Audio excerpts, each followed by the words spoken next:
The sun is shining, it's a beautiful day, and today is Caravan Day. I'm just about to drive up to Deeside in North Wales. Let's have a bit of sunroof action. Still got that bit of trim hanging there. I'm going to collect a 1981 Abbey GT, which I've bought blind on eBay for £222. Is this Caravan dream or Caravan nightmare? There's only one way to find out. Let's go.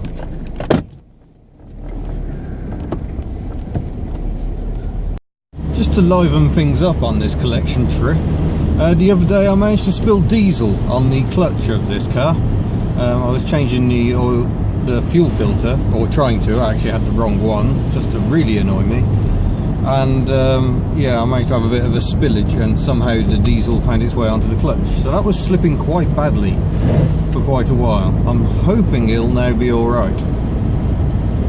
And I'm sure a good test for a clutch is dragging a Caravan across Wales.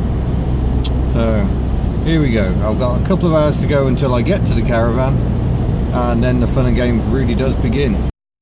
Look at that for a view. I don't call it Snowdonia for nothing. Not going entirely well at the moment. The clutch is slipping on occasion already, and I'm not towing yet. And the steering seems to be going intermittently heavy as well. This suggests a problem on the hydraulic circuit. It could be as simple as clogged filters in the LHM tank. I think I'm going to hope it's that and nothing more serious. Another thing it could be belt tension. So it might be simple. It started doing it a little bit when I went to take the 2CV's body shell up to Bradford, but it seemed to clear itself. But this clutch is starting to cause real concern. I'm heading through Snowdonia, which is fantastically beautiful today because we had snow, but I don't think I'm going to come back this way, purely because I think I need to avoid hills. Worrying times. Well, you can probably see for yourself, either someone's tailgating me or I've got a Caravan. It does seem quite bouncy, and that's transmitting itself to the car, because the car's own suspension, the lovely fluid hydro-pneumatic suspension, is struggling to cope with all that additional weight hanging off the tow bar. So far, I'm not necessarily an enormous fan of caravanning.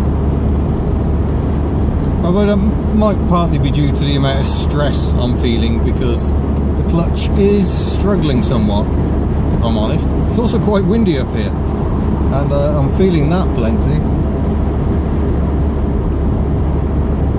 Let's see how it goes. At some point I hope to find a nice scenic lay-by where I shall have a cup of tea and a bit of a sit down, and then I shall give you a tour of my magnificent Caravan. After all, that's a romantic thing to do, isn't it? You've got a Caravan, you can just pull up anywhere and have a brew. I just got overtaken by a Luton-bodied van. That was quite scary.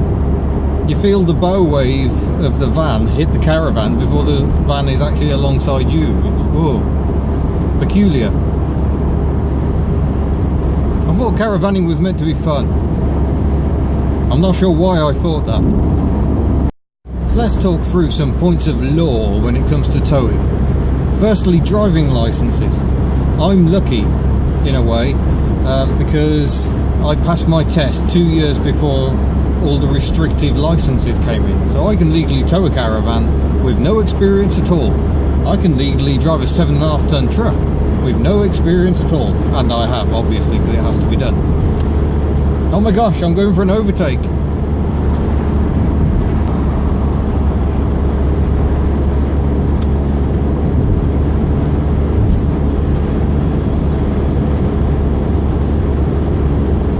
Where was I? Yes. In terms of speed limits, 50 mile an hour on single carriageways, or I can do 60 on fast roads like this. A handy little tip, if you're overtaking a truck like that, they often flash their lights to let you know when you're clear of their front end so you can come back in. It's jolly decent of them. And you reward them by indicate the opposite way for one flash and then back to the left. Certainly feeling the strain on the hills. It's about an extra 850 kilograms that is being hung off the back of this car at the moment. And yeah, it's certainly making a difference. Plus, of course, you got the dreadful aerodynamics. This box is just awful. Maybe I need one of those roof spoilers. You see those a lot in the 80s. What happened to those?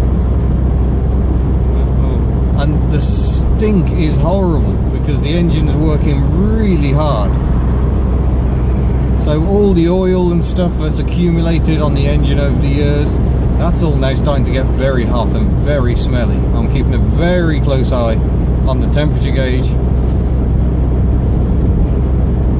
And hopefully my twin electric fans will stop the engine getting too hot. Quite stressful, this caravan lark. Well, here I am aboard my caravan, enjoying just how relaxing it is to sit at the side of the road with trucks going past and upsetting the balance of my lovely caravan. But check out the interior. Look at that. You just don't get style like that anymore. I've even got a roller blind here at the back. Look at that, it's the same pattern. Oh. That's deeply delicious. It's not that bad actually. I mean, that's in very good condition. I look forward to seeing if it's actually comfortable to sleep on. Here at the back, we've got a hob here, and there goes my screwdriver, and there's my sink. Only very slightly rusty. The luxury bathroom is deeply, deeply troubled. The roof seems to be falling in. So I think I'll just rip that out and pretend I haven't got a luxury bathroom. That's fine. Don't really care. I've got cupboards, overhead cupboards, curtains. But yeah, this upholstery is the best of it. So I can now have a sit in my luxury caravan, have a spot of lunch, and apparently this is enjoyable. Very annoying that I didn't bring any matches with me. I have gas, I have everything you need to make tea, apart from ignition. I was wondering about trying to use the cigarette lighter in the car to light bits of paper, but then I thought I'll just have a drink of something else.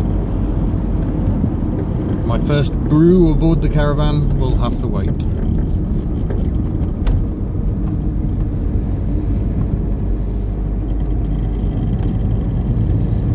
Steadily round and roundabout. It seems to tow very nicely, apart from obviously being a bit heavy. Which means I'm drinking a hell of a lot more fuel than I normally would, I think. But the brakes must work, because although the stopping distance has increased, it's not dramatic. And I think I've improved the stability of the van as well. The awning, which we'll obviously have some fun with at some point trying to put up, was resting against the back wall. That's not an ideal place to have a very heavy thing in a caravan, so I've moved that forward. It's now just forward of the wheels. Again, you don't want it too far forward because that affects your nose weight, and that can affect the stability as well. Joy, roadworks. Well, it wouldn't feel like a very British holiday without bloody roadworks, would it?